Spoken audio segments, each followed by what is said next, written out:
నువ్వు అప్పటికి ఇప్పటికీ ఏంది న్యాచురల్గా ఒక 22-23 ఇయర్స్ నువ్వు యాజ్ యాక్టర్గా ఇక్కడ వరకు జర్నీ చేసావు. అంటే నాకంటే సీనియర్ నువ్వు యాక్చువల్ 1 ఇయర్ సీనియర్.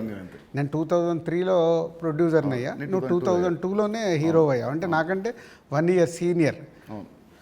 సో నీకున్నది ఆ ఎక్స్పీరియన్స్ వచ్చింది ప్లస్. సో ఆ ఎక్స్పీరియన్స్తో నేను ఎలా హ్యాండిల్ చేస్తున్నానో థింగ్స్ని హ్యాండిల్ చేయగల కెపాసిటీ వచ్చింది, మేనేజ్ చేయగలిగే కెపాసిటీ లేనిది.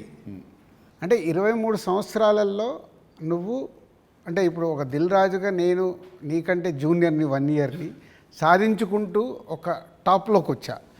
నితిన్ని నేను అలా ఊహించా. నేను దిల్ సినిమా చేస్తున్నప్పుడు, ఆర్య సినిమా చేస్తున్నప్పుడు బన్నీని, దిల్ సినిమా చేస్తున్నప్పుడు నిన్ను, అంటే వీళ్ళు నాకు ఫ్యూచర్ స్టార్స్ అని ఊహించా. కానీ నువ్వు ఆ మార్క్ అచీవ్ చేయలేకపోయావు. నువ్వు కోల్పోయింది అదే అనేది నా ఫీలింగ్. ఇప్పుడు తమ్ముడితో నాకు మళ్ళీ వస్తుందనుకుంటారా ఆ పూర్వ వైభవం?